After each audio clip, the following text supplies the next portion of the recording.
Hi hello guys welcome back to my channel. So ಇನ್ನು ನೋಡಿ ಪೂರ್ತಿ ಬೆಳಕರ್ದಿಲ್ಲ, ಇನ್ನೂ 5:50 ಏನೋ ಆಗಿದೆ.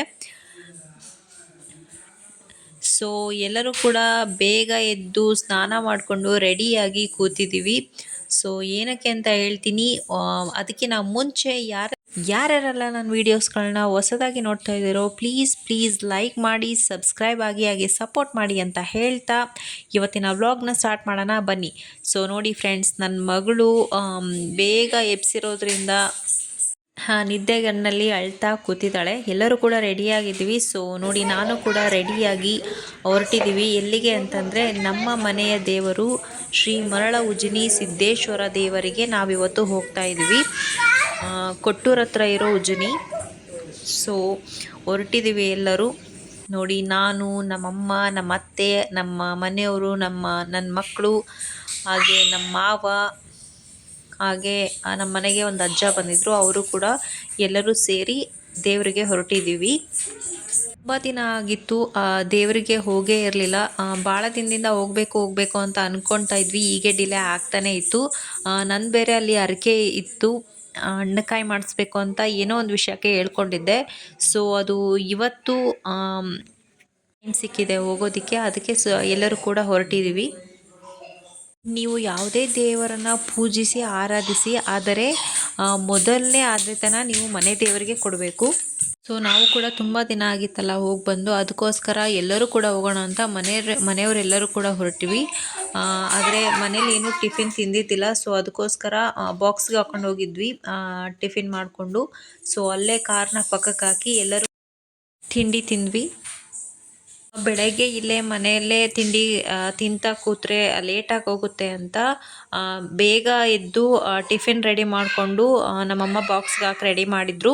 ಸೊ ಅಲ್ಲೇ ಎಲ್ಲಾದರೂ ಹೊರಗಡೆ ತಿನ್ನೋಣ ಅಂತ. ಸೊ ಅದಕ್ಕೋಸ್ಕರ ಅಲ್ಲೇ ಕಾರ್ ಪಕ್ಕಕ್ಕೆ ಹಾಕಿ ಎಲ್ಲರೂ ಕೂಡ ತಿಂಡಿ ಮುಗಿಸ್ಕೊಂಡು ದೇವಸ್ಥಾನಕ್ಕೆ ಹೊರಟ್ವಿ. ಇದೇ ನೋಡಿ ಶ್ರೀ ಉಜ್ಜನಿ ಶ್ರೀ ಮರಳ ಸಿದ್ದೇಶ್ವರ ದೇವಸ್ಥಾನ, ಕೊಟ್ಟೂರ ಹತ್ರ ಇದೆ. ನಮ್ಮ ರಟ್ಟಿಹಳ್ಳಿಯಿಂದ ಒಂದು 114 ಕಿಲೋಮೀಟರ್ ಏನೋ ಆಗುತ್ತೆ. ಬೇಗ ಹೊರಟ್ರೆ ಬೇಗ ದರ್ಶನ ಮುಗಿಸ್ಕೊಂಡು ಬೇಗನೆ ವಾಪಸ್ ಬಂದುಬಿಡ್ಬೋದು. ಆ ದೇವಸ್ಥಾನ ಮಾತ್ರ ತುಂಬಾ ಚೆನ್ನಾಗಿದೆ. ವರ್ಷದ ಮೇ ತಿಂಗಳಲ್ಲಿ ಇದರ ರಥೋತ್ಸವ ನಡೆಯುತ್ತೆ. ಇದೇ ನೋಡಿ ತೈಲಾಭಿಷೇಕ ನಡೆಯುವ ಗೋಪುರ. ಇದು ಪ್ರತಿ ವರ್ಷ ಇಲ್ಲಿ ತೈಲಾಭಿಷೇಕ ನಡೆಯುತ್ತೆ. ಅವರು ಎಷ್ಟು ಎಣ್ಣೆನ ಹಾಕಬೇಕು ಅಂತ ಹೇಳ್ಕೊಂಡಿರ್ತಾರೋ ಅಷ್ಟು ಎಣ್ಣೆನ ಈ ಗೋಪುರದ ಮೇಲೆ ಹಾಕ್ತಾರೆ.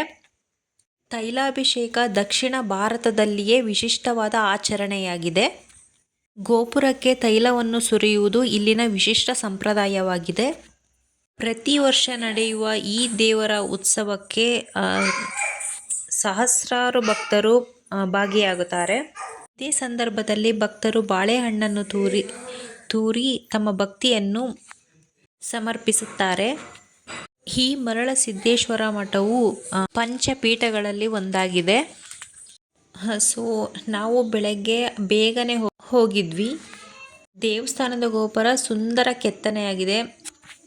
ಹಳೆ ಕಾಲದ ದೇವಸ್ಥಾನಗಳನ್ನು ನೋಡೋದೇ ಒಂಥರ ಚಂದ. ಅಲ್ಲಿಯ ಹೊರಗಡೆ ಮೊದಲು ಬಸವಣ್ಣ ದೇವಸ್ಥಾನ ಕಾಣಿಸುತ್ತೆ.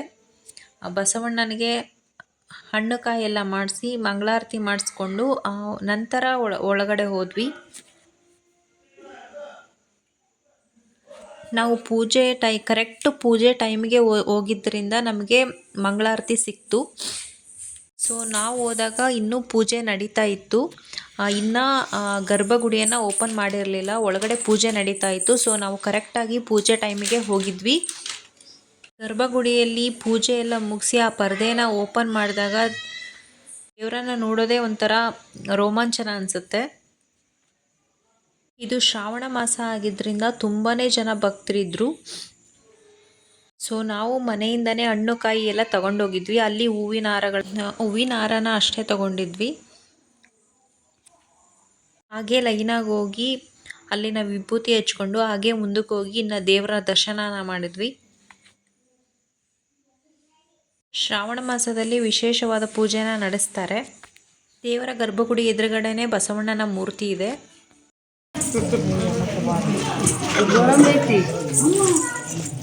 ಎಲ್ಲ ಮಾಡ್ತಾರೆ ಅಪ್ಪಾಜಿ ಹೂವಿ ಮೇಲೆ ಕೊಟ್ಟು ಬಂದೆ ಕೊಟ್ಟೆ ಹೂವಿ ಮೇಲೆ ಕೊಟ್ಟೆ.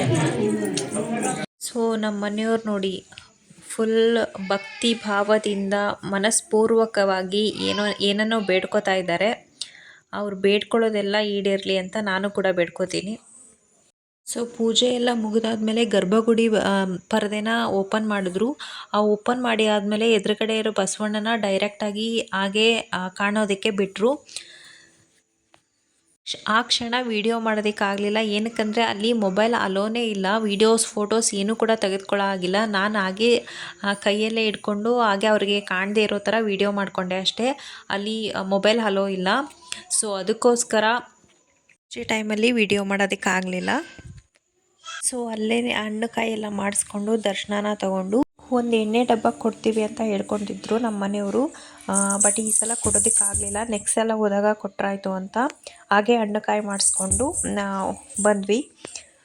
ಆ ದೇವಸ್ಥಾನದ ಅಲ್ಲೇ ಪಕ್ಕದಲ್ಲಿನೇ ಮಂಗಳಗೌರಿ ದೇವಸ್ಥಾನ ಇದೆ. ಸೊ ಆ ದೇವಸ್ಥಾನ ಕೂಡ ತುಂಬಾ ಚೆನ್ನಾಗಿದೆ. ಇಲ್ಲಿ ಮಂಗಳಗೌರಿ ದೇವರಿಗೆ ಉಡಕ್ಕಿ ತಗೊಂಡು ಹೋಗಿದ್ವಿ. ಉಡಕ್ಕಿ ಅರ್ಪಿಸಿ ಪೂಜೆನ ಮಾಡಿಸಿದ್ವಿ.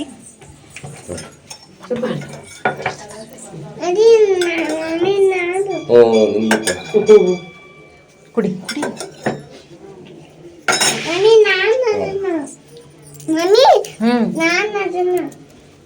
ಉಡಕ್ಕಿ ಕೊಟ್ರೆ ಸರ್ಕಾರಿ ಸೈಡ್ ಇಡಿಯಮ್ಮ.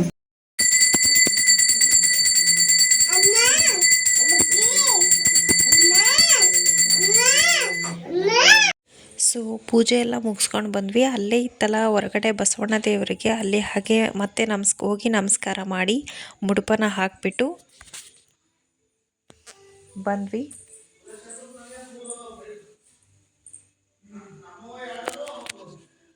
ಸೊ ನೆಕ್ಸ್ಟ್ ನಾವು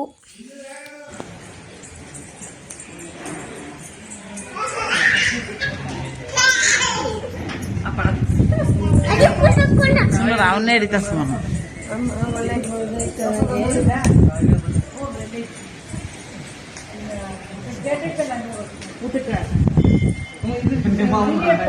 ಮನೇಲಿ ಸರ್ಕಂತೆ ನಮ್ಮ ಫೋಟೋಸ್ ವಿಡಿಯೋಸ್ ತೆಗಿತಾ ಇದ್ದಾರೆ ಅಂತ ಫುಲ್ ನಾಚ್ಕೋತಾ ಇದ್ದಾರೆ. ಮುಖಾನೇ ತೋರಿಸ್ತಾ ಇಲ್ಲ, ಆ ಕಡೆ ತಿರ್ಕೊಂಡ್ಬಿಟ್ಟಿದ್ದಾರೆ. ಸೊ ನಮ್ಮಮ್ಮ ಅದರಲ್ಲೇ ಅವ್ರನ್ನೇ ಜಾಸ್ತಿ ಫೋಕಸ್ ಮಾಡಿ ವಿಡಿಯೋ ಮಾಡ್ತಾ ಇದ್ದಾರೆ. ಸೊ ಫೈನಲಿ ದರ್ಶನ ಎಲ್ಲ ಮುಗಿಸ್ಕೊಂಡು ಇಲ್ಲಿ ಪ್ರಸಾದ ಇದೆ ಅಂತೆ ಇವತ್ತು. ಸೊ ಪ್ರಸಾದ ತಗೊಳ್ಳೋದಕ್ಕೆ ಹೊರಟಿದ್ವಿ. ಇದು ಶ್ರಾವಣ ಮಾಸ ಆಗಿರೋದ್ರಿಂದ ಇಲ್ಲಿ ಪ್ರಸಾದ ಇದೆ. ಸೊ ನಾವು ಕೂಡ ಪ್ರಸಾದ ಎಲ್ಲ ಮುಗಿಸ್ಕೊಂಡು ಊರಿಗೆ ಹೊರಡೋಣ ಅಂತ ಹೇಳಿ ಹೊರಟಿದ್ವಿ. ಸೊ ನಮ್ಮಮ್ಮ ನೋಡಿ ಭಾಳ ಹೊತ್ತು ಕಾರಲ್ಲಿ ಜರ್ನಿ ಆಗಿರೋದ್ರಿಂದ ಸ್ವಲ್ಪ ಕಾಲು ನೋವಾಗಿಬಿಟ್ಟಿದ್ದಾವೆ ಅಂತ ಸ್ವಲ್ಪ ಟಯರ್ಡ್ ಆಗಿದ್ದಾರೆ. ಸೊ ಹಾಗೆ ಅಲ್ಲಿ ಪ್ರಸಾದ ತಗೊಳ್ಳೋಕೆ ಮುಂಚೆ ಹಾಗೆ ಹೊರಗಡೆ ಎಲ್ಲ ನಾನು, ನಮ್ಮಮ್ಮ, ನಮ್ಮ ಅತ್ತೆ, ನನ್ನ ಮಗಳು ಎಲ್ಲರೂ ನಿಂತ್ಕೊಂಡು ಫೋಟೋಸ್ ತಗೊಂಡ್ವಿ. ಆಮೇಲೆ ಪ್ರಸಾದಕ್ಕೆ ಹೋದ್ವಿ. ಪ್ರಸಾದ ಮಾತ್ರ ತುಂಬಾ ರುಚಿಯಾಗಿತ್ತು. ಅನ್ನ ಸಾಂಬಾರು ಮಾತ್ರ ತುಂಬಾ ರುಚಿಯಾಗಿತ್ತು. ಎಲ್ಲರೂ ಕೂಡ ಕೂತ್ಕೊಂಡು ಆ ಪ್ರಸಾದವನ್ನು ಊಟ ಮಾಡಿದ್ವಿ. ನನ್ನ ಮಗಳು ನೋಡಿ ಮನೇಲಿ ಕೈ ತುತ್ತಿಟ್ಟು ತಿನ್ಸಿದ್ರೂ ಸರಿಯಾಗಿ ತಿನ್ನಲ್ಲ. ಇವತ್ತು ಅವಳೇ ಕೂತ್ಕೊಂಡು ಊಟ ಮಾಡ್ತಾ ಇದ್ದಾಳೆ. ಸೊ ದೇವ್ರ ಮಹಿಮೆ ಅಂತ ಅನಿಸುತ್ತೆ ಒಂದೊಂದು ಸಲ ಯೋಚನೆ ಮಾಡಿದ್ರೆ. ಸೊ ಊರಿಗೆ ಹೊರಟ್ವಿ. ಅಲ್ಲಿ ಸುತ್ತಮುತ್ತ ಎಲ್ಲ ಫುಲ್ ಚೆಂಡು ಹೂವಿನ ಗಿಡಗಳನ್ನು ಹಾಕ್ಬಿಟ್ಟಿದ್ರು. ಸೊ ತುಂಬಾ ಸುಂದರವಾಗಿ ಕಾಣಿಸ್ತಾ ಇತ್ತು. ಅದಕ್ಕೋಸ್ಕರ ಕ್ಯಾಪ್ಚರ್ ಮಾಡ್ತಾ ಇದ್ದೆ ಹಾಗೇ. ಸೊ ಫೈನಲಿ ಮನೆಗೆ ಬಂದ್ವಿ. ಡ್ರೆಸ್ ಚೇಂಜ್ ಮಾಡಬೇಕು. ತುಂಬಾ ಟಯರ್ಡ್ ಆಗಿಬಿಟ್ಟಿದೆ ನನಗಂತೂ. ಎಲ್ಲಿಗಾದ್ರೂ ಹೋಗಿ ಬಂದಾಗ ಸ್ವಲ್ಪ ಹೊತ್ತು ರೆಸ್ಟ್ ಮಾಡಿದ್ರೇ ಸ್ವಲ್ಪ ಆರಾಮ್ ಅನಿಸುತ್ತೆ. ಸೊ 4 o'clockಗೆಲ್ಲ ನಾವು ಮನೆಗೆ ಬಂದ್ವಿ. ಸೊ ಇವತ್ತಿನ ವ್ಲಾಗ್ನ ಮುಗಿಸ್ತಾ ಇದ್ದೀನಿ ಫ್ರೆಂಡ್ಸ್. ಓಕೆ, ಟೇಕ್ ಕೇರ್, ಬಾಯ್ ಬಾಯ್.